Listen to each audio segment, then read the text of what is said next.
রায় ঘোষণার মুহূর্তে আমার কাছে একটা অ্যাপিল এসেছে। একজন অসুস্থতার কারণে এতদিন এসে পৌঁছতে পারেনি, সে এখন এই কেসটি সম্পর্কে কিছু বলতে চায়। তাকে আমি ডাকার অনুমতি দিচ্ছি।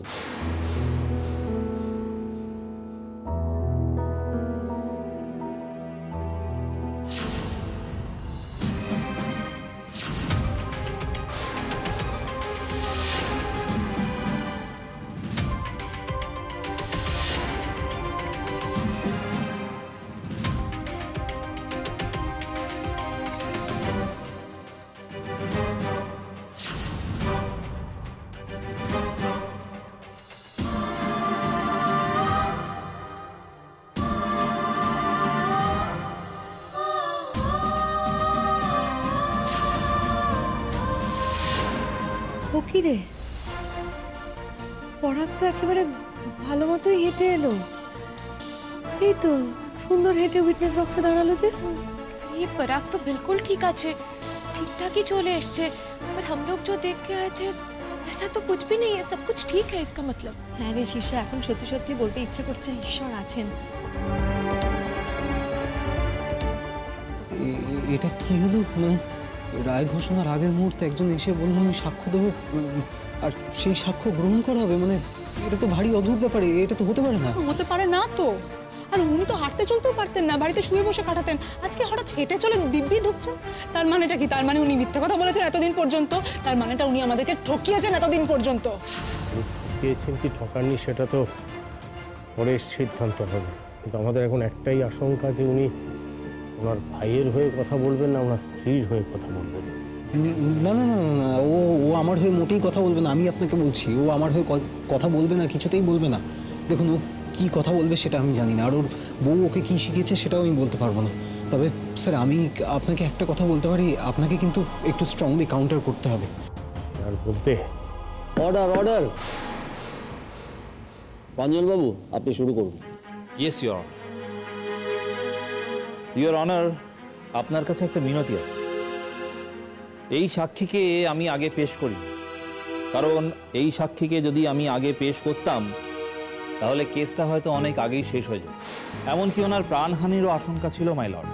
কিন্তু আজ যে উনি এই কোর্টে এসেছেন, উনি ওই ভয় থেকে বেরিয়ে আসতে পেরেছেন এবং এসে কোর্টে সাক্ষ্য দেবেন। সেই সাক্ষ্য থেকে আমরা হয়তো এই কেসে একটা নতুন দিশা বা মোড় পাব। মাই লর্ড, আপনার জীবনেও এটা একটা নতুন অভিজ্ঞতা হতে চলেছে। মাই লর্ড, আমি আপনার কাছে কৃতজ্ঞ যে এই কেসে রায়দানের আগে আপনি নতুন করে ওনাকে সাক্ষী দেওয়ার জন্য অ্যালাউ করেছেন। Thank you my lord. এবার আপনি অনুমতি দিলে আমি ওনাকে কিছু প্রশ্ন করতে পারি। অনুমতি দেওয়া হলো।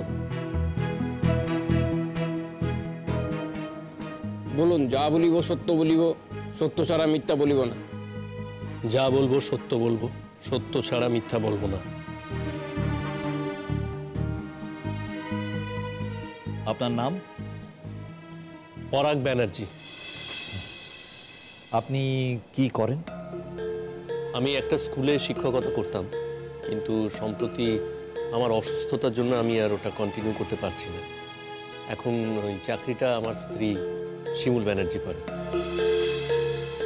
আচ্ছা, এই কেসটি সম্পর্কে আপনি কি কিছু জানেন? স্যার, এই কেসটা সম্পর্কে আমি যতটা জানি, আমার মনে হয় তার থেকে বেশি আর কেউ জানে না। বেশ, তাহলে আপনি কি জানেন সেটা বলুন। স্যার, আমি যতটা জানতাম, আমার ভাই পলাশ এবং তার স্ত্রী প্রতীক্ষা, এরা দুজন চক্রান্ত করে আমার স্ত্রী শিমুল ব্যানার্জিকে অ্যাটাক করার চেষ্টা করে। এবং এটা জানার সঙ্গে সঙ্গে আমি আমার কলেজে পড়ার সময় একটা নাটকে যে পোশাক আমি ব্যবহার করেছিলাম, পুলিশের পোশাক, সেই পুলিশের পোশাক পরে আমি ছদ্মবেশে ওখানে গিয়ে দাঁড়াই। এবং আমি ঠিক যা যা শুনেছিলাম, যা যা জানতাম, একইভাবে শিমুল যে রাস্তা দিয়ে আসছিল সেই রাস্তা দিয়ে পলাশ এসে ওর স্ত্রীকে ওর মোটর বাইকে একটু দূরে এক জায়গায় দাঁড় করিয়ে রাখে এবং শিমুলের রাস্তার সামনে এসে ওকে অ্যাটাক করে। স্যার, সেই মুহূর্তে আমি যদি ওখানে উপস্থিত না থাকতাম, শিমুল কিন্তু কোনোভাবেই বেঁচে ফিরতে পারত না। আমি সঙ্গে সঙ্গে সেখানে যাই এবং আমি পলাশের হাত থেকে আমার স্ত্রীকে উদ্ধার করি। কিছুক্ষণের মধ্যেই, মানে কয়েক মুহূর্তের মধ্যেই সেখানে পুলিশের গাড়ি এসে পৌঁছায়। পুলিশ পলাশকে দেখতে পায় না, ও তখন সেখান থেকে পালিয়ে যায়। কিন্তু স্যার, আমি তো পুরো মাস্টার প্ল্যানটা জানতাম এবং আমার খুব ক্লোজ প্রক্সিমিটিতে, মানে কয়েক ইঞ্চির ব্যবধানে আমার ভাই পলাশ ছিল। ফলে আমি নিশ্চিত করে বলতে পারি যে অ্যাটাক করেছিল সেটা আমার ভাই পলাশ ছাড়া আর কেউ নয়। তারপরে পলাশ ওখান থেকে পালিয়ে যায়, পুলিশ ওকে ধরতে পারে না। বাকি পুরো ঘটনাটা আপনাদের জান। অবজেকশন ইওর অনার, উনি একজন ঠক, প্রতারক। উনি অসুস্থতার ভান করে এতদিন ঘরে শুয়েছিলেন, আর আজকে উনি সোজাসুজি পায়ে হেঁটে আদালতে হাজির হলেন। উনি অসুস্থতার ভান করে ওনার স্ত্রীকে চাকরি পাইয়ে দিয়েছেন। এরকম একজন প্রতারকের কথা বিশ্বাস করবার কোনো মানেই হয় না। ইওর অনার, আমার ক্লায়েন্ট যে ঘটনার দিন, ঘটনার সময় তার শ্বশুর বাড়িতে ছিলেন, তার যথেষ্ট সাক্ষ্য প্রমাণ আমি আদালতে পেশ করেছি ইওর অনার। এবং এই কাজটি যিনি করেছেন তিনি নিজে এসে আদালতে সাক্ষী দিয়ে গেছেন। অবজেকশন ওভাররুলড, আপনি বসুন। স্যার, সম্পূর্ণ মিথ্যা সাক্ষ্য দিয়েছে। আমার কাছে কিছু প্রমাণ রয়েছে স্যার, কিছু ডকুমেন্টস আছে, এই যে কিছু ভয়েস স্যাম্পলও আছে স্যার, আপনি শুনলেই বুঝতে পারবেন।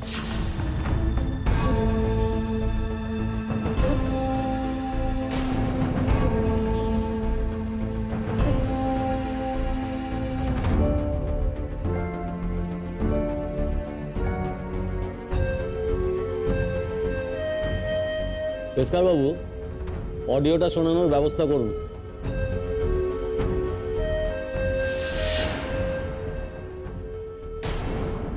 দেখো, একে হাফিস করা কিন্তু সোজা, কিন্তু আমি যদি এখন এর ক্ষতি করি না, তাহলে এর বউ ঠিক রুখে দাঁড়াবে।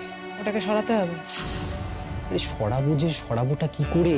রাতের অন্ধকারে শিমুলকে কিডন্যাপ করো, তারপর ওর বডি পাওয়া যাবে দূরে কোনো সমুদ্রে বা পুকুরে।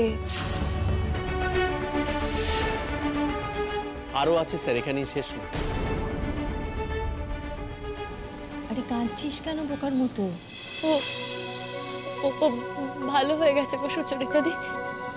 কখন ভালো হলো বলো তো, বুঝতেই পারলাম না। ভালো হয়তো আগেই হয়ে গেছিল, বা হয়তো ওর পায়ে সমস্যা ছিলই না শিমুল, ওর হয়তো অন্য কোথাও সমস্যা ছিল। কিন্তু সবকিছুর স্বার্থে ওকে এই আবরণটুকু রাখতে হয়েছিল শিমুল। এই আবরণটুকু না রাখলে ও কিন্তু সকলের সামনে সত্যিটা প্রমাণ করতে পারতো না, তোকে নিরাপরাধ প্রমাণ করতেও পারতো না। তুই একটু বোঝার চেষ্টা কর। হ্যাঁ, বেকার में আমরা লয়ারের উপর গুসা করছিলাম। अब तो দেখছি কি উনি যা যা বলেছেন সব কিছু সহি আছে। হ্যাঁ, আসলে বিষয়টা না খুব কনফিডেন্সিয়াল ছিল, সেই জন্য দেখ না আমরা এতবার জিজ্ঞেস করেছি, উনি কিছুতেই বলতে চাননি। আসলে তখন উনি জানতেন যে উনি কি করবেন, কিন্তু উনি আমাদের সঙ্গে শেয়ার করেননি। সেটা হলে তো শিমুলেরই ক্ষতি হতো, তাই না? জানাজানি হয়ে যেত আগে থেকে। ভালোই করেছেন। খুশি তো? খুশি হলে যে কেউ এরকম ভাবে কাঁদে দেখিনি। তারাও না শুনতে দাও না কি বলে। কিছুদিন আগে ওরা আমার ঘরে এসেছিল শরবত নিয়ে। ওদের উদ্দেশ্য ছিল আমাকে মেরে ফেলা স্যার।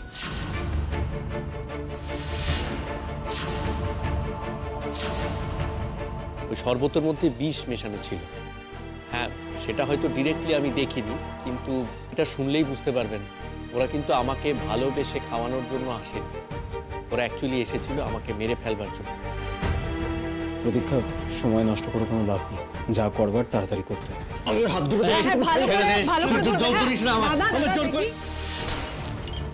দেখ, এটা না হয় তুই নাই খেলি, কিন্তু আমি চাইলে কিন্তু তোকে অন্য অনেকভাবে খাওয়াতে পারি। মানে খাওয়াতে পারি যে তাই নয়, তোকে আমি খাইয়ে তবেই ছাড়বো। স্যার, এটা আমার গলা নয় স্যার। স্যার, এগুলো আমাদের গলা নয়। স্যার, আমার আর এর থেকে বেশি কিছুই বলার নেই। আমি এক্সপেক্ট করব আমার যা বলার তার থেকে সঠিক রায়টাই বেরিয়ে আসবে। স্যার, আমার স্ত্রী শিমুল নিরপরাধ। ও অত্যন্ত ভালো মনের, পরিষ্কার মনের একজন মানুষ স্যার। এবং সব থেকে বড় কথা হচ্ছে যে ও ভীষণ দয়াশীল এবং ক্ষমাশীল একজন মানুষ। স্যার, আমি ওর জীবনে যা যা করেছি, অনেক অন্যায় করেছিলাম স্যার এক সময়। সেসব কিছু সত্ত্বেও ও আজকে আমাকে আপন করে নিয়েছে স্যার, আমাকে ক্ষমা করে দিয়েছে। সেটা বোধহয় ওর মতো একজন মানুষের পক্ষেই সম্ভব হয়েছে। স্যার, আমি আশা করব যে আপনি ফাইনালি যে রায়টা দেবেন তাতে শিমুলের প্রতি কোনো ইনজাস্টিস হবে না। স্যার, ও এখন যে চাকরিটাতে জয়েন করেছে সেখানেও যথেষ্ট পপুলার হয়েছে স্যার, সবাই ওকে খুব ভালোবাসে। শুধু তাই নয়, আমার বাড়িতে, সেখানে আমার বাড়ির জন্য ও যা যা করেছে সেগুলো আমি বলে বোঝাতে পারবো না। স্যার, এই পুরো ব্যাপারটার মধ্যে আমাকে ছদ্মবেশ নিতে হয়েছিল, আমাকে স্যার অনেক কিছু গোপন করতে হয়েছিল। আমি হাঁটা চলা করতে পারতাম না, এই অভিনয়টা আমাকে করতে হয়েছিল। এর জন্য যদি স্যার আমার কিছু শাস্তি প্রাপ্য হয় তাহলে আমি সে শাস্তি মাথা পেতে নেওয়ার জন্য রাজি। কিন্তু স্যার, আমি ফাইনালি যেটা বলতে চাই, এই অপরাধটা যারা করেছে, এই ঘৃণ্য অপরাধ যারা করেছে, আমার ভাই এবং ভাইয়ের স্ত্রী, তাদের দৃষ্টান্তমূলক শাস্তি হওয়া উচিত। তাদেরকে আমি কোনোভাবেই আমার নিজের আত্মীয় বলে মেনে নিতে পারবো না। তাদের এমন শাস্তি হওয়া উচিত স্যার, যাতে ভবিষ্যতে কেউ কখনো এরকম অপরাধ করার সাহস না পায়। দৃষ্টান্তমূলক শাস্তি হওয়া উচিত।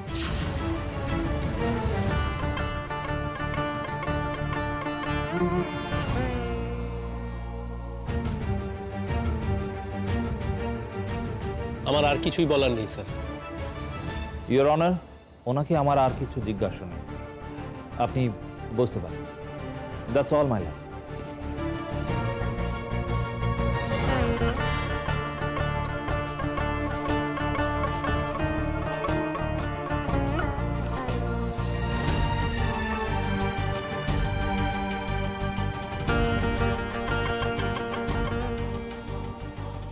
বলনি কেন আমাকে?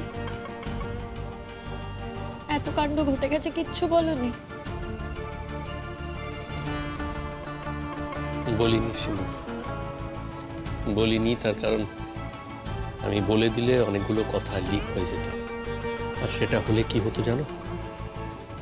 এই যে আজকে এই রায়টাকে থামিয়ে দেওয়া গেছে, সেটা কিন্তু করা যেত না।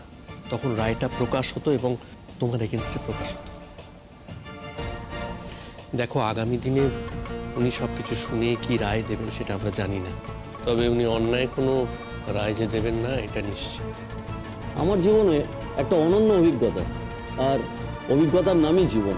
এই অভিজ্ঞতাটা না হলে একটা বড় ভুল হয়ে যেত, মারাত্মক ভুল হয়ে যেত হয়তো।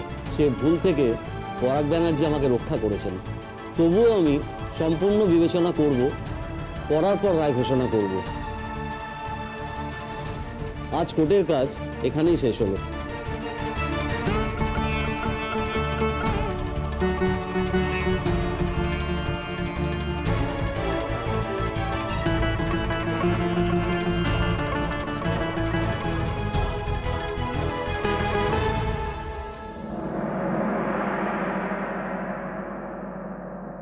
দাঁড়ান, আজ ফিরে গিয়ে পাড়ায় উৎসব করব।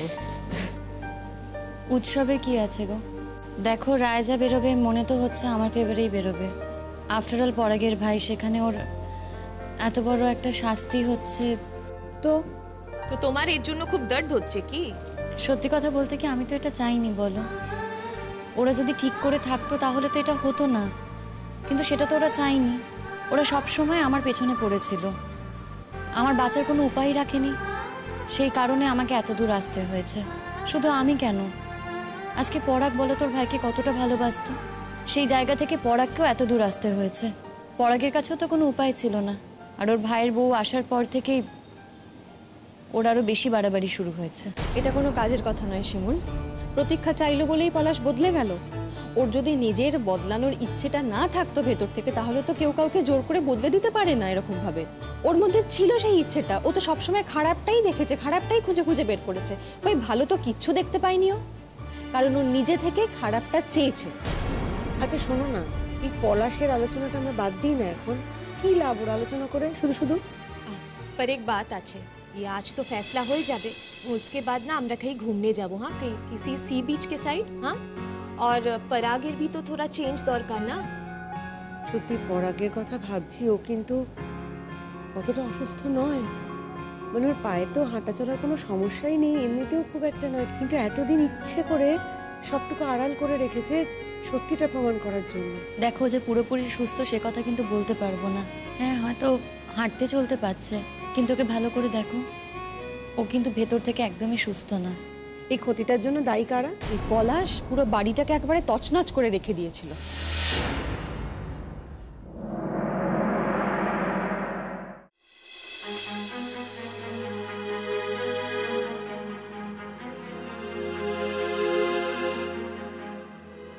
যা হওয়ার তা তো হয়েই গেল, আপনি তো কিছুই করতে পারলেন না। আপনাকে প্রথম থেকে বিশ্বাস করাটাই না আমার অন্যায় হয়ে গেছে দেখছি। আপনিও যে এরকম একটা কীর্তি করবেন সেটা কি করে জানবেন? এরকম কাঁচা কাজ কেউ করে? আপনি প্রথম থেকেই আমাকে মিসগাইড করেছেন, কোনো সত্যি কথা বলেননি, অর্ধেকটা বলেছেন অর্ধেকটা বলেননি। সত্যি কথা খুঁজে বের করা আপনার কাজ। আমরা যদি আপনাকে সবটা বলে দিই তাহলে আপনি কি করবেন? দেখুন, এখন এসব কথা বলে কোনো লাভ নেই। আপনারা টেনশনে আছেন তাই এসব কথা বলছেন। দেখুন, পলাশবাবু যখন আমার কাছে এসেছিল তখনই তো সবটা বলা উচিত ছিল, উনি তো পুরোটা বলেননি, অর্ধেকটা বলেছে অর্ধেকটা বলেননি। তবু তার মধ্যে আমি যতটা সম্ভব চেষ্টা করেছি, কিন্তু শেষ পর্যন্ত যে চালটা মানে এই দাবার চালটা আপনাদের বাড়ির থেকেই আসবে সেটা আমি কি করে বুঝবো? আপনাকে বলিনি আমি ওরা আমার শত্রু, ওরা আমাদের ক্ষতি করতে চায়, বলিনি আমি আপনাকে? হ্যাঁ, আপনিও তো ওদের শত্রু, আপনারাও তো ওদের ক্ষতি করতে চেয়েছিলেন। এর মধ্যে আর নতুন কথা কি আছে বলুন তো? এখন এই ক্ষতির লড়াইয়ে কে জিতবে কে হারবে সেটা কি করে বুঝবো? আপনি কি মজা করছেন নাকি আমাদের সঙ্গে? আপনার এখনো কিছুটা টাকা বাকি আছে না? আমি যদি আজকে বেকস, আপনি কি বলেছিলেন এই কেসটা শেষ মুহূর্ত পর্যন্ত আপনি ঘোরানোর চেষ্টা করেছিলেন। আমি যদি বেকসুর খালাস না হয়েছি তাহলে কিন্তু ওই টাকাটা আপনি সেই টাকাটা দেবেন না, তাই তো? আমি জানি আপনি যে টাকাটা দিয়েছেন সেটাই তো অনেক, কারণ আপনার তো দেওয়ার অভ্যেস নেই, নেওয়ার অভ্যেস আছে। আপনি আমাদের উকিল না? আপনি এখানে বসে বসে আমাকে ইরিটেট করছেন। দেখুন, উকিল কারণ নিজের হয় না। যেদিন থেকে আমি বুঝতে পেরেছিলাম যে আপনার কেসের মেরিট আছে সেদিন থেকে আমি আপনার উকিল ছিলাম। যখন বুঝতে পারলাম যে আপনার কেসের আর কোনো মেরিট নেই, আপনি হচ্ছেন একজন ভরপুর দুষ্ট লোক, আপনি সমস্ত নষ্টের গোড়া, সেদিন থেকে আমি আর আপনার উকিল নেই। কি বলতে চাইছেন আপনি? উত্তেজিত নয়, একেবারে উত্তেজনা নয়। বিচারক এসে গেছেন, এক্ষুনি রায় ঘোষণা হবে, উত্তেজিত নয়। হ্যাঁ, বরং আমি আপনাদেরকে একটা অ্যাডভাইস করতে পারি, আপনারা দেখুন না, আপনারা একবার শিমুল ব্যানার্জির কাছে গিয়ে ক্ষমা চেয়ে নিন। ওনার মনটা নরম, হয়তো কোনো কাজ হলেও হতে পারে। কখনো না, আমি মরে গেলেও ওর কাছে ক্ষমা চাইব না। এই যে শুনুন, আমাদের কি খেয়ে দিয়ে কাজ কম পড়েছে যে ওদের কাছে আমরা ক্ষমা চাইতে যাব? কি পেয়েছেন কি আপনি আমাদেরকে? না, আপনাদের ভালোর জন্যই বললাম। উনি যদি ওনার স্বামীকে গিয়ে বলতেন, স্বামী ওনার কথা শুনতো, তাতে যদি কিছু একটা হতো, মানে আপনার ভালোর জন্যই বলেছিলাম। এবার আপনি কি আমাকে শেখাচ্ছেন নাকি? দাদার কথা শুনে বিচারক যে সিদ্ধান্ত নিয়েছিলেন সেটা বদলে যাবে? না, তা বদলাবে না, এটা আপনি ঠিকই ধরেছেন। তবে শাস্তি কম বেশি বলে একটা ব্যাপার আছে তো। আপনার দাদা যদি আপনার হয়ে একটা অ্যাপিল করে, আপনার মাও যদি অ্যাপিল করে, তাহলে হয়তো শাস্তিটা কিছুটা কমতেও পারে। তখন থেকে অবান্তর কথা বলে যাচ্ছেন তো আপনি। যারা আমাদের শত্রু তারা আমাদের হয়ে অ্যাপিলটা কেন করবে? দেখুন, আপনি ওদের শত্রুপক্ষ বানিয়েছেন, ওরা যে শত্রুপক্ষ হতে চাই তা তো নয়। দেখে তোলায় না শোনে ধর্মের কাহিনী। আপনি যখন আমার কথা শুনবেনই না, তখন এ বিষয়ে আর কথা বলার কোনো প্রয়োজন নেই।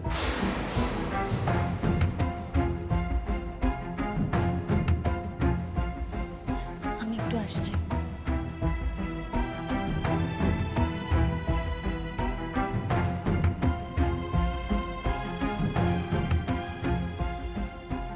কি ব্যাপার, একা একা বসে আছো যে?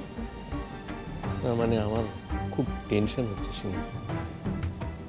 টেনশনের কি আছে? আসলে মনে হচ্ছে এই রায়টা বেরোবে, কি রায় হবে আমি তো বুঝতে পারছি না। মানে রায়ে যদি তোমার শাস্তি হয় সেটা নিয়ে চিন্তা হচ্ছে। আচ্ছা, শাস্তি কেন হবে বলো তো? দেখো, আমি তো শাস্তি পাওয়ার মতো কোনো কাজ করিনি। আর এই কথাটা তুমি সবার সামনে জোর গলায় বলেছো, সবাই শুনেছে কথাটা, জাজও শুনেছেন। সেই কারণেই তো উনি আগের দিন কোনো রায় দেননি। সেখানে তোমার মনে হচ্ছে যে আমার কোনো শাস্তি হতে পারে? জানো তো, বিপাশাদিরা বলছিল যে আজকের দিনটা ওরা সেলিব্রেট করবে। কেন? ওই বলছিল যে মিছিল করে বাড়ি যাবে, সবাই মিলে হই হুল্লোড় করবে। তুমি এগুলো করতে বারণ করো ওদের। আচ্ছা, তোমার মনে হয় আমি বারণ করিনি? আমি ওদের বারণ করেছি। আমি বিপাশাদিকে বারবার বলেছি যে তোমরা এসব করো না, আমি জানি না ওরা আমার কথাটা শুনবে কি শুনবে না। আসলে ওরা আমার কষ্টটা দেখেছে তো, ওরা তাই জানে। আচ্ছা, এটা কথা বলো তো পরাগ, এই যে তুমি হাঁটতে চলতে পারো, সেটা তুমি আমার কাছ থেকে কিভাবে আড়াল করে গেলে? শুধুমাত্র আজকের দিনটার জন্য। তুমি জানতে আজকের দিনটা আসবে, এরকম ঘটনা ঘটবে? অবশ্যই জানতাম। দেখো, আমার প্রথম থেকেই মনে হচ্ছিল যে পলাশরা তোমার একটা কোনো ক্ষতি করতে পারে। হ্যাঁ, তবে যে এত বড় ক্ষতিটা করতে পারে এটা আমি নিশ্চয়ই তখন ভাবিনি। কিন্তু আমার যখনই মনে হচ্ছিল না, আমি নিজেকে একটু একটু করে তৈরি করছিলাম এই ক্ষতিটার মোকাবিলা করার জন্য। তুমি ভাবো, এরপরেও যদি ওরা তোমার কোনো ক্ষতি করে দিত, তাহলে আমি কোথায় দাঁড়াতাম? কারোর সামনে মুখ দেখাবার মতো অবস্থা হতো আমার? যে মানুষটা সবার এত উপকার করে এসেছে, এইভাবে ক্ষতি করে তাকে ভিক্টিমাইজ করে জেলে পাঠাতে পারে একমাত্র আমার ভাই। অবশ্য শুধু ভাইয়ের কথাই বলছি কেন, আমার মাকে দেখো, মাও তো একই কথা বলে যাচ্ছে। এই যে আমি যখন আসছি, আমাকে বারবার করে বলে দিল, মা যে তুমি যাচ্ছ যাও, কিন্তু তুমি মনে রাখবে ওখানে গিয়ে এমন কিছু তুমি করবে না যেটাতে তোমার ভাই, তোমার ভাইয়ের বউয়ের ক্ষতি হতে পারে। যে অন্যায়টা ওরা করেছে সেটাকে আমি আড়াল করব? ওরা যে কাজ করেছে তার মূল্য তো ওদেরকে দিতেই হবে। পরাগ, তুমি তো সবটা বলেছো, একটু তো কমিয়ে বলনি। সবটা শোনার পর বুঝতে পারছো তো কত বড় শাস্তি পাবে। তুমি যদি একটু কমিয়ে বলতে তাহলে হয়তো একটু শাস্তিটা কম পেত। কম করে বলবো কেন? কিসের জন্য কম করে বলবো? আর এটা করা যায় নাকি শিমু? যা কাজ করেছে ওরা সেটুকুই আমি বলেছি, তার বেশি তো কিছু বলিনি। যাই হোক, এসব কথা থাক। তুমি বরং ওখানে গিয়ে শান্ত হয়ে বসো, তোমার বন্ধুরা তোমার জন্য ওয়েট করতে। যাও। কেন আমাকে বন্ধুদের কাছে গিয়ে বসতে হবে কেন? না মানে বললাম না, আমার খুব টেনশন হচ্ছে আসলে। কেন টেনশন হচ্ছে তোমার? তোমার হাতটা আমাকে দাও, শক্ত করে ধরে বসো।